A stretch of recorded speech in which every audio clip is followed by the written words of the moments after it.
चौधरी साहब, पार्टी के general secretary Mehboob Baig साहब, पार्टी के जनरल सेक्रेटरी अमरीक सिंह रीन साहब, रशीद मलिक साहब, पार्टी के जनरल सेक्रेटरी महबूब खान साहब, हरमेश सिंह सलातिया जी, राजेंद्र सिंह मनहास साहब, अशोक जोगी जी, सतपाल चारक साहब, भूषण लाल डोगरा जी, सुरजीत कौर जी, सुखविंदर जी, परवेज वफा साहब, विजय डोगरा जी, हरमीत सिंह जी, छतर सिंह सैनी साहब, बारी शाह साहब, नरिंदर शर्मा साहब, पीटर जी, रजत गुप्ता साहब, जुल्फकार मलिक साहब, जेडी सिंह जी, दलीप बरू जी, अबीर चारक, सचिन भगत, जेडी सिंह, के शर्मा साहब, भूपिंदर सिंह जी, जावेद चौधरी साहब, तनवीर इकबाल साहब, नीरज जी, अंकुश जी, रजत रंडावा, राजेंद्र चिप, रणवीर सिंह मंगा और दीपक रैना। हो सकता है सुनील भट्ट का नाम शायद इसमें नहीं है। हाँ, तो सोहित शर्मा जी और जितने भी यहाँ आए हुए हमारे बुजुर्ग, हमारी बच्चियां, हमारी बहनें, हमारे, आप पीछे हो जाइए जरा। हाँ, सबको मेरी तरफ से आदाब। सबसे पहले मैं अपने जो वर्कर है, जम्मू के वर्करों को, उनको सलाम करना चाहती हूँ, उनका शुक्रिया अदा करना चाहती हूँ कि बहुत मुश्किल वक्त में, बहुत मुश्किल हालात में, मुझे मालूम है जम्मू में पीडीपी का नाम लेना क्या होता है, क्योंकि ऐसी छवि बना के रखी है, मगर उसके बावजूद आप लोगों ने इस जमात को जिंदा रखा, इस जमात को साथ दिया। मैं इसके लिए आप सबको सलाम करती हूँ। आज मैं कश्मीर की गल नहीं करांगी, आज मैं सिर्फ जम्मू की गल करांगी। मैं उस जम्मू की गल करांगी जिथों मेरा बचपन गुजरा है। बड़ा सोहना जम्मू। इस जम्मू में मैंने जिंदगी के बहुत ही खूबसूरत दिन गुजारे हैं, चाहे वो स्कूल की बात हो, चाहे वो कॉलेज की बात हो। और कहां गुजारे हैं? अपने घर में नहीं, हंसराज डोगरा साहब के घर में, केडी सेठी साहब के घर में। और तब जाके मुझे मौका मिला ये देखने का कि डोगरा होता क्या है, डोगरा कल्चर क्या है। कभी भी उन्होंने मुझे ये महसूस नहीं होने दिया कि मैं मुसलमान हूं, ये हिंदू है। ये है जम्मू। मुझे याद है जब मैं कॉलेज में पढ़ती थी, तो आपको मालूम है कॉलेज में लोग जाते हैं अलग अलग जगह, जियारत में भी जाते हैं, गुरुद्वारे में भी जाते हैं, मंदिर में भी जाते हैं। तो मैं अक्सर माता वैष्णो देवी के यहाँ जाती थी और उस दिनों बहुत ज्यादा पैदल चलना पड़ता था, पैदल। आज तो बहुत सुविधा है। और जब मैं वापस आती थी वहां से, मैं इतना थक गई होती थी। जो सेठी साहब की मिसेज होती थी, उनकी पत्नी थी, तो वो गर्म पानी में नमक डाल के मेरे पाँव धोती थी, जैसे एक माँ होती है। ये है जम्मू, ये है जम्मू का डोगरा कल्चर। इसमें मैं पली बड़ी हूँ। और आज मुझे अफसोस होता है कि जम्मू के लोगों को इन्होंने कहाँ पहुंचाया हुआ है। जम्मू में कितनी तकलीफ है लोगों को, मगर बात नहीं करते। कहते हैं अगर बात करेंगे, बोलेंगे, देखो ताना देंगे, तुम्ही ने तो बीजेपी को साथ दिया, तुम्ही ने तो बीजेपी को लखनपुर से यहां लाया। जम्मू के लोगों का दम घुटता है। बोले तो किसको बोले, क्योंकि ताना दिया जाता है जम्मू के लोगों को कि आपने बीजेपी को लाया। और ये सही है। अगर जम्मू के लोगों ने बीजेपी को वोट नहीं दिया होता 2014 में, तो मुफ्ती साहब जम्मू की खातिर फिर बीजेपी के साथ शायद हाथ नहीं मिलाते। हो सकता है वाजपेयी जी का एजेंडा चलाने के लिए मिलाते, मगर मुफ्ती साहब ने बीजेपी के साथ इसलिए भी हाथ मिलाया कि जम्मू के लोगों ने उनको वोट दिया था। और आज जम्मू की क्या हालात है? अभी जो आपके ये आए थे अमीर शाह साहब, उन्होंने बड़ा खुलासा किया हमने यहाँ क्या क्या किया। मैं जम्मू के लोगों से पूछना चाहती हूँ, आज तक तो कहते रहे आपको कि कश्मीरी आपका दुश्मन है, 370 आपका दुश्मन है, 370 हटाएंगे सब ठीक हो जाएगा। यही कहा ना कि यहाँ दूध और शहद की जो है नदियां बहेंगी, यही कहा था ना कि आपका जो हिस्सा है वो कश्मीरी खाते हैं, यही कहा ना। और आज क्या कहते हैं? आज जम्मू वालों को कहते हैं हम आपको जम्मू का हिंदू चीफ मिनिस्टर देंगे, यही कहते हैं ना। चीफ मिनिस्टर क्या इनको बनाना है या आप लोगों को बनाना है? और ये तो बना सकते थे, लेफ्टिनेंट गवर्नर तो जम्मू का क्यों नहीं बनाया? जो आप बना सकते थे बीजेपी वालों, वो आपने क्यों नहीं बनाया? आपने लेफ्टिनेंट गवर्नर यूपी से, बिहार से, इधर से उधर से क्यों लाया? क्या जम्मू में इस काबिल कोई नहीं था? अरे किसी को ना सही तो करण सिंह जी को ही बनाते, महाराजा हरि सिंह, उन्हीं को बनाते। छुट्टी तो आपने उनके दादा परदादा के नाम दे दी, मगर उनको ही बना लेते, किसी और को बनाते, किसी बीजेपी वाले को ही बनाते, पर बनाते तो सही। आप तो कहते हैं चीफ मिनिस्टर बनाएंगे, वो तो लोगों ने बनाना है। अगर वो ना सही तो जम्मू का चीफ सेक्रेटरी बनाते। हाँ, क्या खामोश हो जाइए। क्या जम्मू में कोई इस लायक नहीं है जो गवर्नर साहब का एडवाइजर बन जाता? कोई नहीं इस लायक, ताकि जम्मू के लोग उसके पास जाके उसको अपनी दुख दर्द सुनाते। चेयरमैन जेके बैंक दुहाई देते रहे, कश्मीरियों ने खाया, कश्मीरियों ने खाया, तो कम से कम चेयरमैन जेके बैंक ही बनाते, जो जम्मू के इस वक्त जो यहाँ की इंडस्ट्री ताला लगी पड़ी है, कम से कम वो उसके पास अपना दुखड़ा तो रोते। क्या दिया जम्मू को, बताइए मुझे। जब देने की बारी आती है तो हिंदू मुस्लिम, हिंदू मुस्लिम, हिंदू मुस्लिम। जम्मू का ट्रांसपोर्टर जो है वो इस वक्त बहुत दुखी है, मेरे पास भी आए मिलने के लिए, और आज उनका दुख ज्यादा हो गया। क्यों? कश्मीर को सजा देते देते कश्मीर का फ्रूट हमारी मुल्क की मंडियों में ना पहुंचे, उसको 8-8 दिन टनल के उस बार रोका जाता है। ये भूल जाते हैं जम्मू कश्मीर का रिश्ता ऐसे है। अगर जम्मू का कश्मीर का सेब है तो ट्रांसपोर्टर जम्मू का है। आप जब कश्मीर के सेब को रोकते हो तो आप उस ट्रांसपोर्टर का भी नुकसान करते हो, जिसने लाखों रुपए कर्ज लिया है, लोन लिया है, उसको भी नुकसान करते हो आप। मगर इनके लिए वो ऐसी कोई चीज नहीं है। बेरोजगारी सबसे ज्यादा जम्मू कश्मीर में, आपको पता होगा 32%, और जितनी भी नौकरियां इन्होंने आज तक दी उसके लिस्ट कैंसिल किए। क्यों? ये तो आते हैं, ये तो बहुत बातें करते हैं जी, यहाँ परिवारवाद था, करप्शन था। आज ये करप्शन कौन करता है? आज अगर सब इंस्पेक्टर की रिक्रूटमेंट हुई, FAA की रिक्रूटमेंट हुई, जूनियर इंजीनियर जल शक्ति बोर्ड की रिक्रूटमेंट हुई, उसको कैंसिल क्यों करना पड़ा? उसमें चोरी क्यों, उसमें धांधली क्यों? और उन धांधलियों में कौन शामिल है, उसका नाम हमें बताओ।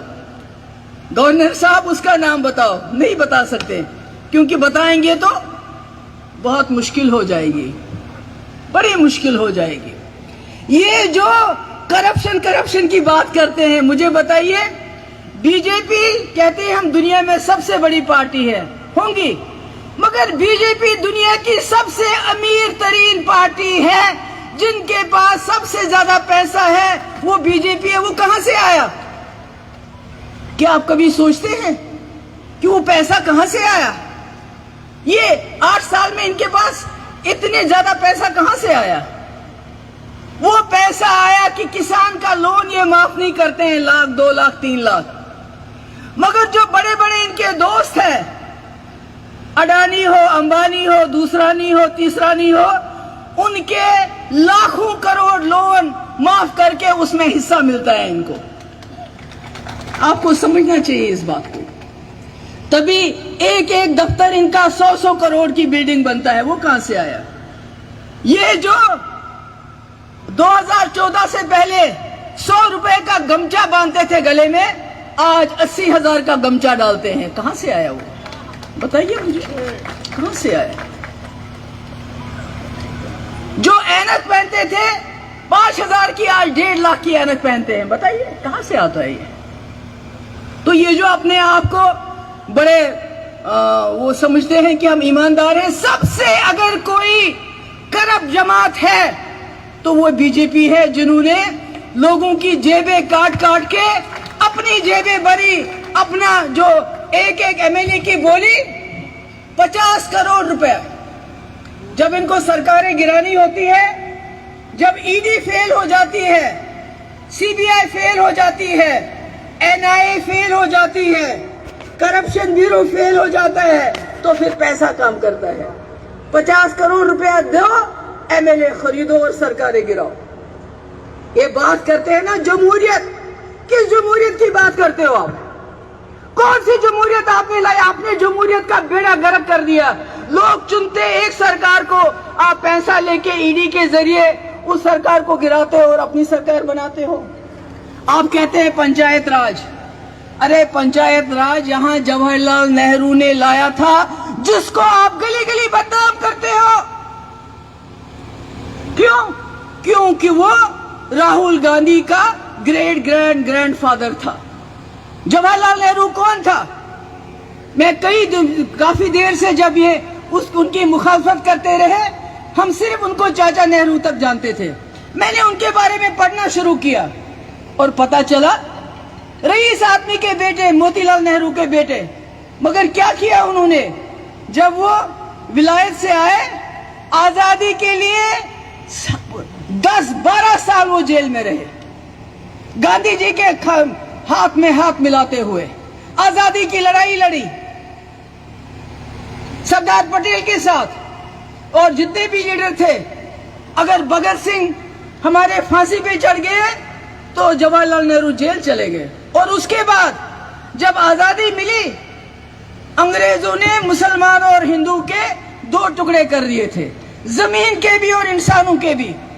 ऐसे में किसी का वजीर आजम, प्रधानमंत्री बनना आसान नहीं था, हर तरफ खून था। ये वही जवाहरलाल नेहरू थे, वही इंदिरा जी के बाप और राहुल गांधी के ग्रेट ग्रैंडफादर, जिसको आप शहजादा बुलाते हो। आज वो शहजादा इस मुल्क की धूल में घूम रहा है, इस मुल्क को बचाने के लिए। और जवाहरलाल नेहरू ने जब इस देश को संभाला, खून खराबा, जैसे आज इन्होंने पूरे मुल्क में हिंदू मुसलमान के बीच में झगड़ा किया है, ऐसा ही झगड़ा था। और ये तब किसके साथ थे? ये अंग्रेज के साथ थे। मगर उसने इस देश को संभाला। उस वक्त 80% लोग अनपढ़ थे, आज 80% लोग पढ़े लिखे हैं। ये उसी जवाहरलाल नेहरू की देन है, जिसने IIT बनाए, एम्स बनाया, फैक्ट्रीज डाल दी, बाकी काम किए कि इस मुल्क को जोड़े रखा।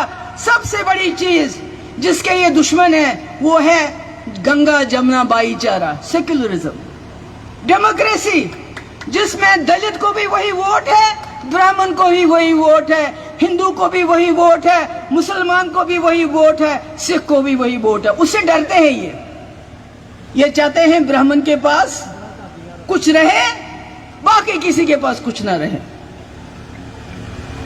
तो आप लोगों को समझना पड़ेगा कि इन्होंने क्या किया 8 साल में। एक तो यही किया, 8-10 लाख के सूट पहन लिए, 1.5 लाख के ग्लासेस पहन लिए, 80,000 का गमछा लगाया इन लोगों ने।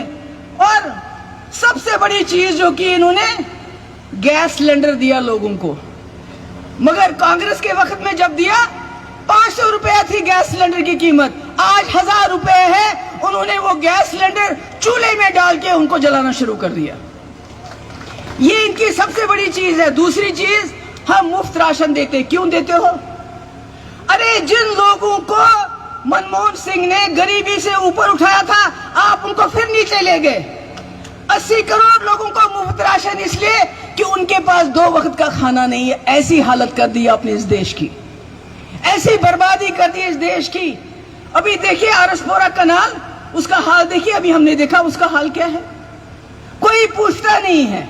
किसान से लेते हैं अनाज सस्ते दाम और उसके बाद उसको बांटते हैं गरीबों का मुंह बंद करने के लिए, क्योंकि ताकि गरीब नौकरी ना मांगे, गरीब कुछ और ना मांगे। और यहां आके हर सवाल का जवाब क्या होता है? परिवारवाद। अरे मैं बताऊं, मेरे पास, मैं आज देख रही थी, मगर मैं कितनों के नाम बताऊं आपको। इनके पास एक ही स्टेट में 16 ऐसे लोग हैं जो परिवारवाद हैं। पीयूष गोयल के बाप का क्या नाम है आपको मालूम है? वो किसका बेटा है? धर्मेंद्र प्रधान आपको पता है किसका बेटा है? अनुराग ठाकुर जो कहता है गोली मारो, वो किसका बेटा है? ज्योतिराज सिंधिया, उसका बाप कौन था? निर्मला सीतारामन का हस्बैंड कौन है? अगर मैं नाम पढ़ने लगूं तो जितने सारी पार्टियां, Congress, PDP, NC, Samajwadi, RJD मिलके जितने लोग उसमें होंगे उससे 10 गुना बीजेपी में है, मगर उसका नाम नहीं लेते हैं। और इससे बड़ी बात, अमित शाह साहब, जब आप परिवारवाद की बात करते हो, शहजादे की बात करते हो, आपको अपना शहजादा जयशाह याद नहीं आता? हाँ? आपको अरुण जेटली जी का बेटा याद नहीं आता? आपको ज्योतिराज सिंधिया का बेटा याद नहीं आता? आपको अनुराग ठाकुर याद नहीं आता? आपको साहेब सिंह वर्मा का छोटा बेटा याद नहीं आता? मैं इनका नाम अलग क्यों ले रही हूं? ये कोई पॉलिटिक्स में नहीं है, बल्कि जो खेल है हमारे, जिनमें हमारे बच्चे दिन रात खून पसीना करके बैट उठाते हैं, बॉल उठाते हैं, खेलते हैं, उनकी बॉडीज में ये ऊपर बैठे हुए हैं ऐश करने के लिए। मुझे बताइए, जयशाह को बैट पकड़ना आता है क्या? आपने देखा है कभी? अरुण जेटली के बेटे को कुछ काम, कोई गेम खेलना आता है क्या? मगर क्योंकि इसमें हजारों अरबों रुपए इन खेलों में है, उनको वहां बिठा के रखा। याद क्या आता है? शहजादे, शहजादे। राहुल गांधी, राहुल गांधी तो ठीक है, राहुल गांधी और इनके शहजादों में क्या फर्क है? जय शाह में और राहुल गांधी में क्या फर्क है? अनुराग ठाकुर और राहुल गांधी में क्या, मैं बताती हूं क्या फर्क है। राहुल गांधी का बाप राजीव गांधी, जिसने इस मुल्क में 4 साल के अंदर जो इंफॉर्मेशन टेक्नोलॉजी है उस वक्त आईटी को लाया, जो आज आप देख रहे हो। इतना ही नहीं, बल्कि अपनी जान दे दी इस मुल्क के लिए। मुझे एक बीजेपी का लीडर बताओ जिसने आजादी से पहले जेल गया हो, मुझे बताओ खुदा के लिए। जान तो बहुत दूर की बात है। इसलिए राहुल गांधी शहजादा है कि उसके बाप ने अपने प्राण त्याग दिए इस मुल्क के लिए। राहुल गांधी इसलिए शहजादा है कि बदकिस्मती से उसकी दादी इंदिरा जी ये बालाकोट चले गए। मुझे नहीं पता क्या कहना किया कि उन्होंने, ये तो किसी को भी पता नहीं है, पर बहुत उसमें उन्होंने एक इलेक्शन तो जीत लिया ना। 2019 का इलेक्शन तो बालाकोट पे जीता, नौकरियां देके नहीं जीता। 2 करोड़ नौकरियां नहीं दी, 15 लाख रुपया नहीं दिया, बल्कि बालाकोट। मगर ये भूल गए, ये वही इंदिरा जी थी, दुर्गा जी का रूप जिसको कहते थे, जिसने हमसाए मुल्क में जब बांग्लादेश, पाकिस्तान और पाकिस्तान में झगड़ा चल रहा था तो बांग्लादेश को अलग कर दिया, तो इंदिरा गांधी थी। मगर उसने बांग्लादेश के नाम पे लोगों से वोट नहीं मांगे, उसने उन जवानों का खून नहीं बेचा जिन्होंने बांग्लादेश को बनाने में कुर्बानी दी। और फिर वही इंदिरा जी अपने प्राण, अपनी जान उसने दे दी इस मुल्क के खातिर। इसीलिए राहुल गांधी से चिढ़ते हैं। आज वही राहुल गांधी निकला है, गांव गांव, गली गली, कूचे कूचे, जो उसके पुरखों की, गांधी जी की, अंबेडकर साहब की, सरदार पटेल साहब की, जो उन्होंने जो बनाया था इस मुल्क को, विरासत, उसको बचाने के लिए धूप हो बारिश हो चल रहा है, दीवानों की तरह चल रहा है। इलेक्शन के लिए वोट नहीं मांग रहा है। बूढ़ा आता है उसको गले लगाता है, बच्ची आती है उसको गले लगाते हैं। ये और बात है, बीजेपी की आईटी सेल फिर शाम को गालियां देना शुरू करते हैं।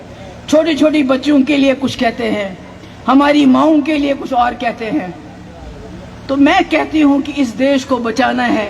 इस देश में हमने उन ताकतों को ताकतवर करना है जो इस मुल्क को बचा सके, और इसमें जम्मू का रोल बहुत बनता है। और दूसरा परिवार हम, आप मुफ्ती साहब को जानते हैं ना, 50 साल उन्होंने जिंदगी के लगा दिए।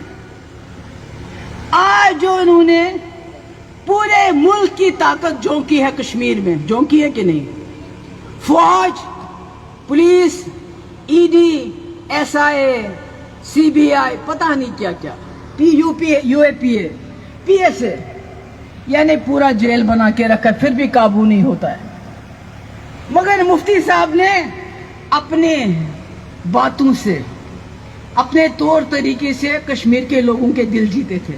उनको एक जगह लाके खड़ा किया जहां वो वाजपेयी जी के लिए हजारों की तादाद में तकरीर सुनने आए। ये थे मुफ्ती साहब। और कितनी देर चीफ मिनिस्टर रहे? 3.5 साल। और 3.5 साल में क्या किया?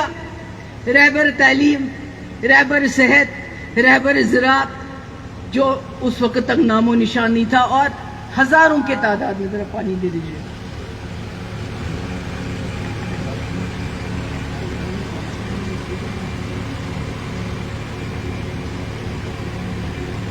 हजारों की तादाद में रहबर तालीम टीचर, कश्मीर में भी, जम्मू में भी। जम्मू का कोई बॉर्डर का कोई गांव का मुझे बताए कि जब मुफ्ती साहब ने रहबर तालीम लगाए किसी को एक पैसा देना पड़ा हो।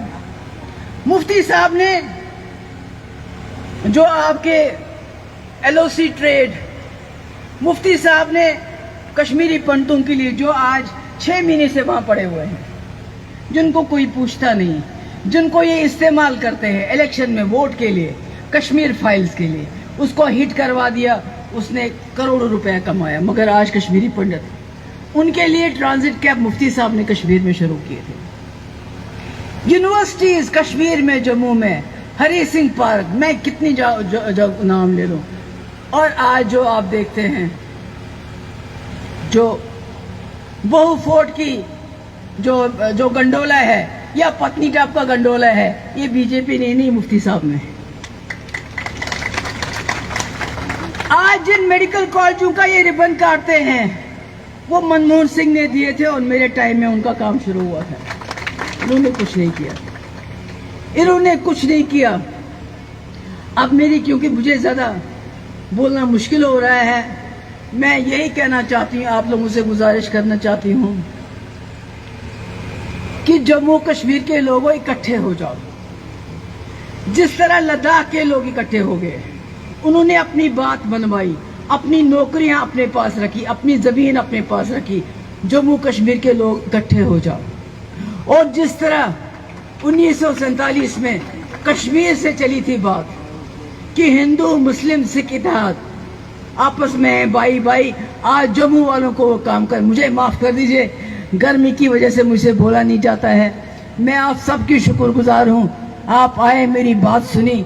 मैं उम्मीद रखती हूँ कि आप जम्मू कश्मीर को इस तरह रखोगे, अलग अलग होने नहीं दोगे। बहुत बहुत शुक्रिया। बहुत बहुत शुक्रिया मैडम जी कि आपने इतने